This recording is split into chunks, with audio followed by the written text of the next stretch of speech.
పరిశుద్ధుడవై మహిమ ప్రభావములకు నీవే పాత్రుడవు, బలవంతుడవై దీనుల పక్షమై కృప చూపువాడవు.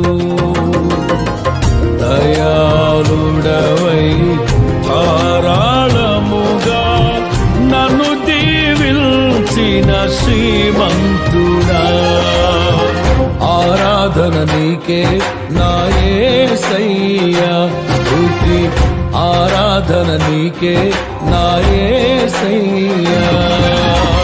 సేవించద నిన్నే నా పూర్ణ హృదయముతో, సేవించద నిన్నే నా పూర్ణ హృదయముతో. పరిశుద్ధుడవై మహిమ ప్రభావములకు